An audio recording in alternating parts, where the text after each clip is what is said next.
Online class में आप सभी का स्वागत है। हिंदी मीडियम के बच्चों के लिए आज ये तीसरा वीडियो बनने जा रहा है, जिसमें हम लोग सीखेंगे चिन्ह किस प्रकार से हम लोग जो आपका जो दर्पण का जो सूत्र होगा उसमें हम लोग चिन्ह को कैसे बदलेंगे।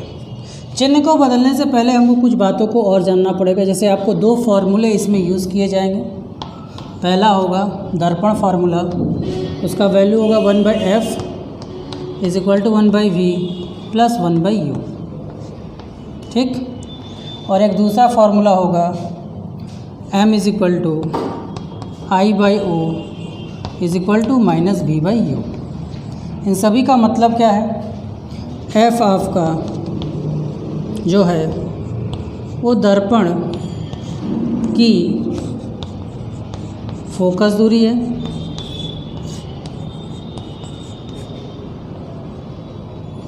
v जो है वो आपका दर्पण से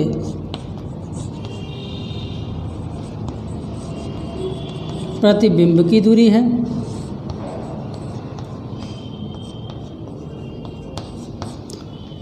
u आपका दर्पण से वस्तु की दूरी है,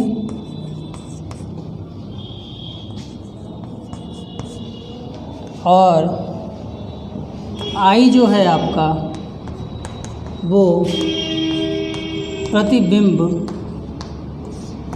की लंबाई है,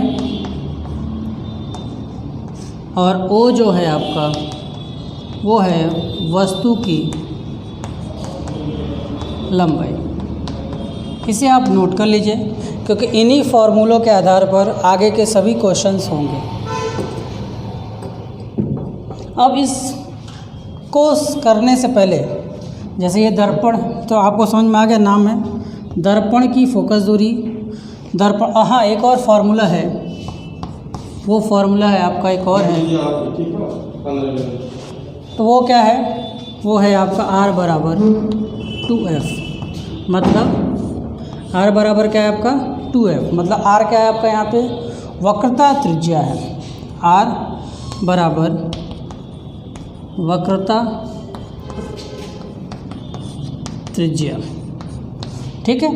अब इन सब की वैल्यू को हम लोग कैसे प्लस और कैसे माइनस लेते हैं, इसको आपको सीखना बहुत ज़रूरी है, क्योंकि इस चैप्टर के जो न्यूमेरिकल्स होते हैं वो ज़्यादा हार्ड नहीं होते हैं,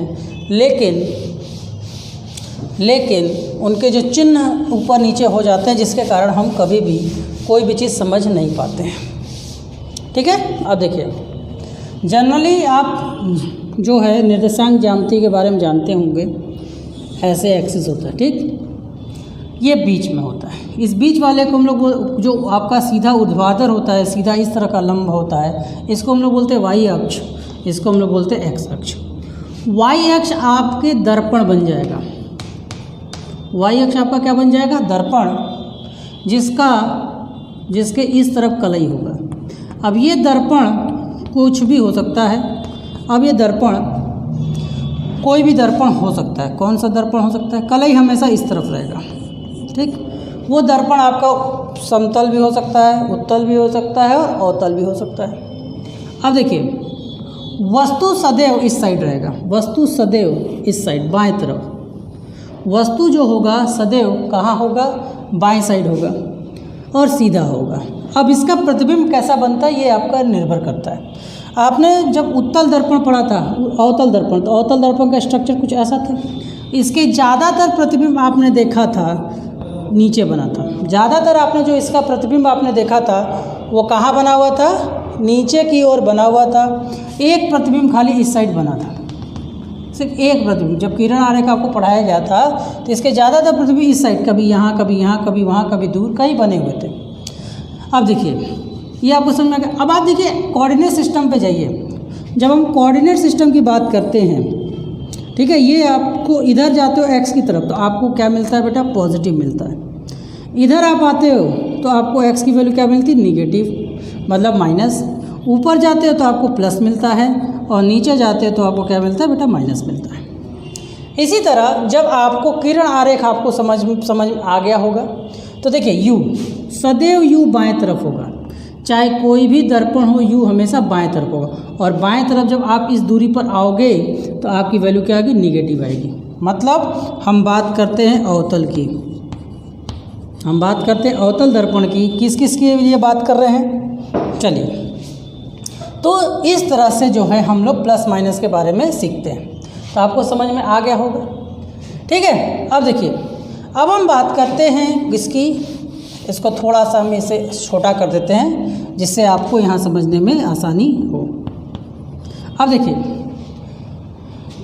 अवतल दर्पण, अब आपके पास दो दर्पण हैं, एक अवतल है और एक है आपके पास उत्तल है।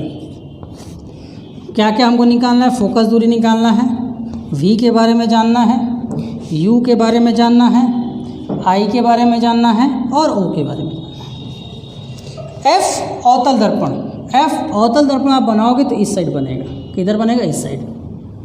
इसका जो फोकस होगा किधर होगा, इधर होगा कि उधर होगा, सीधी सी बात है, फोकस इस साइड होगा। और इस साइड आप अगर इधर चलोगे तो आपको क्या मिलेगा, निगेटिव। मतलब अवतल दर्पण में जो F की वैल्यू होती है वो क्या होती है, निगेटिव होती है, ठीक है। अवतल दर्पण में F की वैल्यू हमेशा आपको क्या मिलेगी, निगेटिव मिलेगी। V, अब V की अगर हम बात करें तो आपको जब किरण आरेख पढ़ाया गया था तो सारे जो लोग थे, सारे लोग जो थे वो इसी साइड ज़्यादातर बने थे। सिर्फ एक ऐसा केस था जिसमें वो दूसरे तरफ बना था, केवल एक केस था। तो ज़्यादातर जो केसेस में हैं वो क्या है, आपके निगेटिव होंगे। बस एक केस है, सिर्फ एक केस है जिस पर इसकी वैल्यू आपको पॉजिटिव मिलेगी, ठीक। और यू ऑब्जेक्ट हमेशा मिरर के सामने है और हमेशा बाईं ओर होगा, और बाईं ओर होने के कारण इसकी वैल्यू हमेशा क्या होगी, तो यू हमेशा निगेटिव होगा। किसके लिए, अवतल दर्पण के लिए। आई, अब आप देखिए जब आपने उसके प्रतिबिंब को देखा था, प्रतिबिंब, तो प्रतिबिंब को आपने हमेशा देखा था अवतल दर्पण में, हमेशा देखा कि हमेशा नीचे डाउनवर्ड बनता था। तो डाउनवर्ड क्या उल्टा है कि सीधा है, उल्टा है। और उल्टे में अब वाई, अभी किस इसको नापने के लिए कौन से एक्सिस की जरूरत पड़ेगी, वाई एक्सिस की। और वाई एक्सिस के लिए जब आप नीचे आओगे तो आपको क्या मिलेगा, ऋणात्मक। तो आई का मान यहाँ सदैव ऋणात्मक है। केवल एक केस, केवल एक केस, वो केस क्या था, जब वस्तु फोकस और ध्रुव के बीच में था तब वो केस आपको देखने को मिला था। तो केवल एक केस में इसकी जो वैल्यू थी वो पॉजिटिव थी। और ओ तो हमेशा सीधा खड़ा रहेगा, उसको कभी आपको टेढ़ा करना नहीं है, तो ओ हमेशा आपका इसका क्या होगा, पॉजिटिव आएगा। अब आते हैं उत्तल दर्पण की ओर। उत्तल दर्पण में क्या होगा, फेस आपका इधर ही रहेगा। उत्तल दर्पण में फेस आपका इधर ही रहेगा, कलई आपको इधर ही करना है, ध्यान दीजिएगा, फेस आपका इधर ही रहेगा। जब आपका फेस इधर ही रहेगा, जब आपका फेस इधर रहेगा तो इसका जो फोकस होगा किस साइड होगा, उस साइड, इस साइड। सीधी सी बात है, अगर कर्व इधर है तो फोकस भी इधर होगा। तो फोकस इस साइड है और इस साइड अगर आप बढ़ते हो तो आपको एक्स में क्या मिलता है, पॉजिटिव। तो इसके लिए जो एफ का वैल्यू होता है वो हमेशा क्या होता है, पॉजिटिव। अब इसका याद होगा जब आपका रे डायग्राम पढ़ाया गया था तो इसका जो इमेज बना था यहाँ बना था, यहाँ मतलब दर्पण के पीछे, दर्पण के पीछे बना था। और आप देख रहे हैं यहाँ पर दर्पण के पीछे बना था, तो आप देख रहे हैं यहाँ से यहाँ अगर गया, दर्पण के पीछे गए तो यहाँ से यहाँ इधर जाएंगे तो क्या होगा, प्लस की तरफ बढ़ रहे हैं, तो ये आपका हो गया पॉजिटिव। वी हमेशा अवतल दर्पण के लिए हमेशा पॉजिटिव है। यू तो हमेशा आपका निगेटिव होगा, मैंने बार बार बोला है कि क्यू हमेशा इस साइड ही होगा। इसका जो आई है हमेशा ऊपर की तरफ बना हुआ है, इसलिए इसका आई भी क्या होगा, पॉजिटिव होगा, इसका और केस नहीं है। और ओ हमेशा पॉजिटिव होगा। ये हो गया आपका चिन्ह। अगर आपको ये लॉजिक नहीं समझ में आया, अगर आपको एक लॉजिक नहीं समझा तो ये लेकिन समझ जाएंगे तो आपके आगे क्लास में भी फ़ायदा देगा। अगर नहीं समझे तो मेरा एक लॉजिक है, मेरा लॉजिक ये है कि वस्तु की तरफ जो भी चीज़ है सब निगेटिव, वस्तु की तरफ जो भी चीज़ है वो सब निगेटिव, और वस्तु के दूसरी तरफ जो भी चीज़ है वो सब पॉजिटिव। मतलब दर्पण और वस्तु के तरफ कोई भी चीज़ अगर आएगा तो सब का सब निगेटिव होगा। देख लीजिए, वस्तु हमेशा बाईं ओर लिखना है और बाईं ओर सब लोग निगेटिव होगा, और दूसरी तरफ हमेशा क्या होगा, पॉजिटिव। तो ये आपको याद होना चाहिए, तभी जाकर आप जो है उसको समझ पाओगे। क्या है, अवतल हो गया, उत्तल हो गया, ये चिन्ह का जानना बहुत ज़रूरी है। ठीक, चलिए हो गया, इसे कर लीजिए नोट। जब तक आप चिन्ह को, और दूसरा जो रे डायग्राम आपको पढ़ाया गया है, किरण आरेख पढ़ाया गया है, वो किरण आरेख बहुत ही ज़रूरी है, आपको उसको जानना होगा। अगर आप किरण आरेख के बारे में नहीं जानेंगे तो आप कोई भी क्वेश्चन नहीं कर पाएंगे। चलिए मान लेते हैं कि कोई वस्तु है। अब देखिए इस क्वेश्चन को समझने का प्रयास कीजिए। कोई वस्तु है, इस अवतल दर्पण का फोकस दूरी, इसका जो फोकस दूरी है यहाँ से यहाँ तक, इसकी वैल्यू हम मान लेते हैं 10 सेंटीमीटर, ठीक। और कोई वस्तु है जिसको हमने यहाँ रखा है, किधर रखा हुआ है, इधर। इसकी दूरी है कितनी है, मान लेते हैं इसकी दूरी है 15 सेंटीमीटर। आपसे क्वेश्चन पूछ रहे हैं कि इसका वस्तु का प्रतिबिंब कहाँ बनेगा, आपका प्रश्न ये है। मतलब आपको भी निकाल, मान लीजिए वस्तु इधर कहीं बने, मुझे नहीं पता कहाँ बन रही है, मैंने बस ऐसे एज्यूम किया, उसकी वैल्यू मान लीजिए भी। अब देखिए आपको याद होगा अवतल दर्पण का किरण आरेख जब हम बना रहे थे तो केवल एक केस था, ध्रुव और फोकस का ही केवल एक केस था जिसमें प्रतिबिंब जो है दर्पण के अंदर गया था, बाकी सारे प्रतिबिंब दर्पण के बाहर थे। मतलब जो भी वैल्यू लेंगे वो माइनस हो गया कि प्लस होगा, तो आप जो भी वैल्यू लेंगे माइनस लेंगे। मतलब यहाँ पे u की जो वैल्यू आएगी वो क्या आएगी, माइनस आएगी। -15 यूज़ करेंगे क्योंकि u हमेशा माइनस है।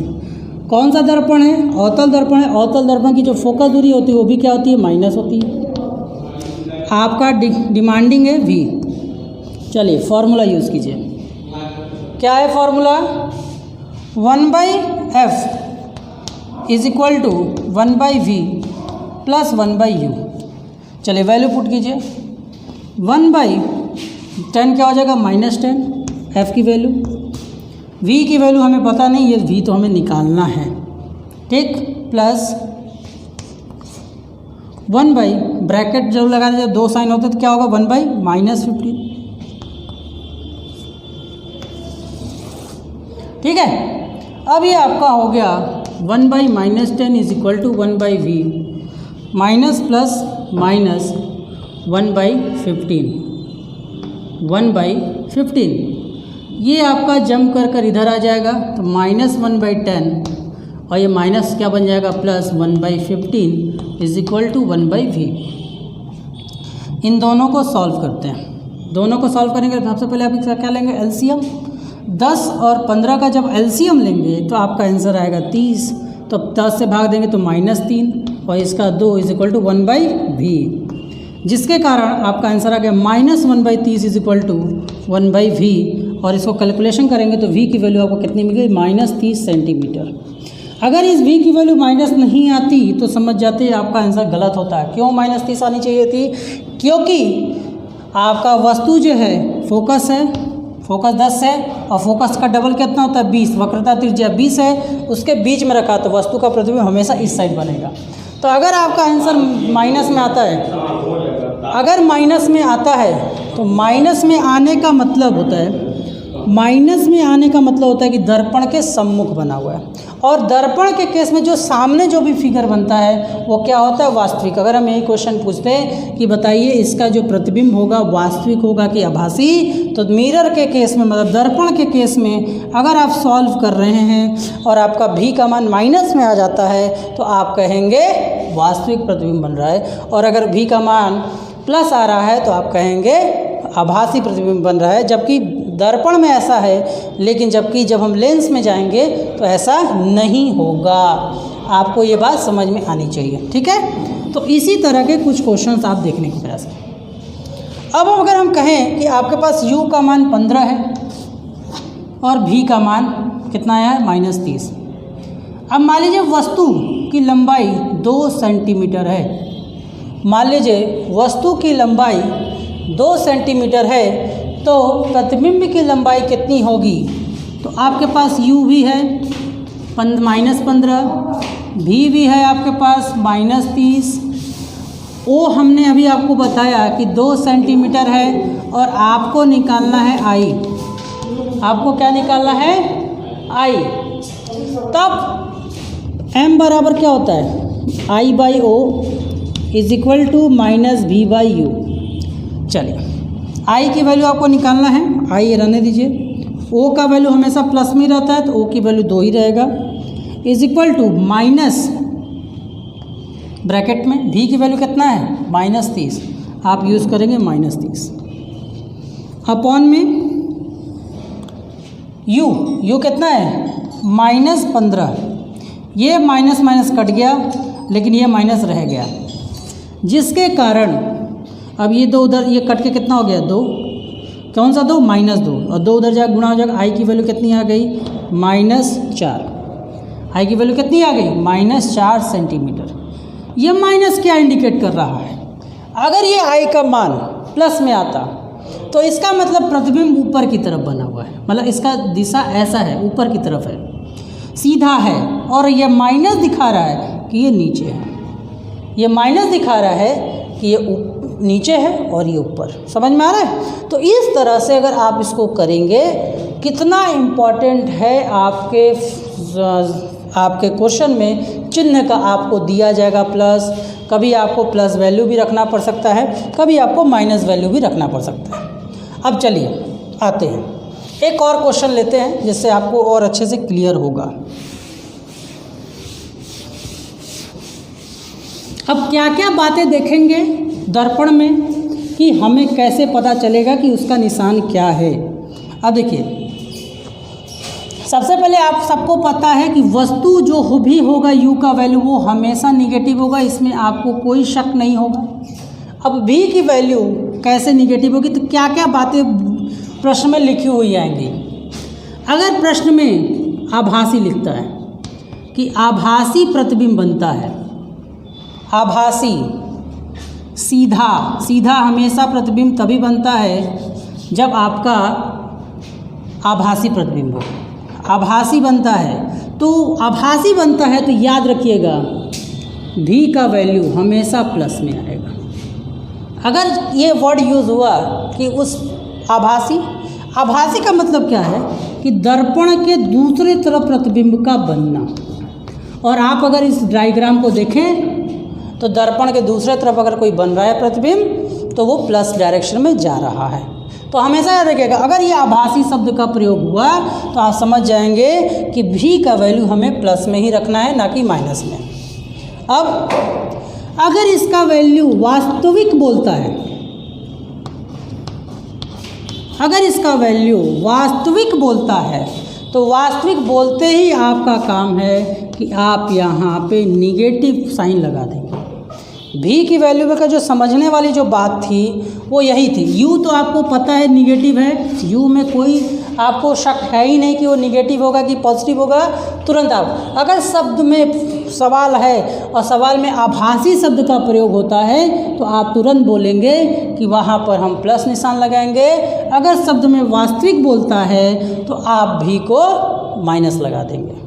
ठीक, आई ओ आपको पता है। अब आई ओ क्या होता है पता है आपको। चलिए एक प्रश्न हम लिखते हैं कि एक वस्तु है जो दर्पण, एक वस्तु है जो अवतल दर्पण जिसकी फोकस दूरी 15 सेंटीमीटर की है, जिसकी फोकस दूरी 15 सेंटीमीटर की है, और उस वस्तु को फोकस और ध्रुव के बीच, फोकस और ध्रुव के बीच में रखा गया, जिसकी दूरी है, जिसकी दूरी हमें निकालनी है। इसका वास्तविक इसका आभासी प्रतिबिंब, इसका आभासी प्रतिबिंब वर्ड याद कि हम क्या बोल रहे हैं, आभासी वर्ड बोल रहे हैं, जिसका आभासी प्रतिबिंब 10 सेंटीमीटर की दूरी पर बनता है। ठीक है, 10 सेंटीमीटर की दूरी पर नहीं बनेगा, इसको देखना पड़ेगा क्वेश्चन से। तो चलिए यू को ही हम ले लेते हैं, यू की वैल्यू ले लेते हैं, मान लीजिए 6 सेंटीमीटर, 6 थोड़ा सा ज़्यादा लीजिए 10 ले लेते हैं, थोड़ा सॉल्यूशन में आसानी मिलेगा और कुछ नहीं। तो अब हमें निकालना है कि इस v की वैल्यू, अब आपको प्रूफ करके हम बता रहे हैं कि देखिए ये आभासी प्रतिबिंब है कि वास्तविक। आभासी होगा तो प्लस में आंसर आना चाहिए v का, और अगर आभासी नहीं होगा तो माइनस में आएगा, जो कि कभी नहीं हो सकता क्योंकि ऑटोमेटिकली वो आना ही आना। क्रिया डायग्राम में हमने आपको समझाया। तो चलिए u की वैल्यू क्या लेंगे -10, f की वैल्यू क्या लेंगे -15 सेंटीमीटर। ठीक, क्या फॉर्मूला है, 1/f is equal to 1/v minus 1/u, sorry minus नहीं प्लस, माइनस लेंस पढ़ेंगे तब होगा। वैल्यू रखें 1/-15 बराबर 1/v प्लस ब्रैकेट में, ब्रैकेट लगा रहे हैं क्योंकि 2 साइन हो गया, -10 माइनस होगा, इस प्लस माइनस से माइनस हो जाएगा, इसको हम डायरेक्ट इधर जाने दीजिए, डायरेक्ट करेंगे तो आप लोग कन्फ्यूज़ हो जाओगे। कितना हो जाएगा, -1/10। अब इसको आप इधर ले आओ, क्या बन जाएगा, -1/15 इज इक्वल टू, -15 इधर आके प्लस हो जाएगा, 1/10 इज इक्वल टू 1/v। अब आइए इन दोनों का एलसीएम अगर आप लेते हो, कितना आएगा आपका एलसीएम, इन दोनों का एलसीएम आ जाएगा आपका 30 और इधर हो जाएगा -2, इधर हो जाएगा +3 और इज इक्वल टू 1/v। देखिए क्या आंसर आया, 1/30 is equal to 1/v। v की वैल्यू कितनी आ गई, 30। किस में आया, साइन माइनस आया, नहीं आया। तो देखिए रे डायग्राम में हमने भी आपको बताया था कि प्रतिबिंब जब भी फोकस और ध्रुव के बीच में अगर कोई वस्तु होती है तो उसका प्रतिबिंब पीछे बनता है। ये आपको किरण आरेख में समझाया गया है और देख लीजिए हमारे आंसर में भी वही आया है। ठीक है, चलिए नेक्स्ट वीडियो में हम आप लोगों से मिलेंगे इसके और भी न्यूमेरिकल से। ठीक है, इसको अच्छे से देख लीजिएगा। Thank you.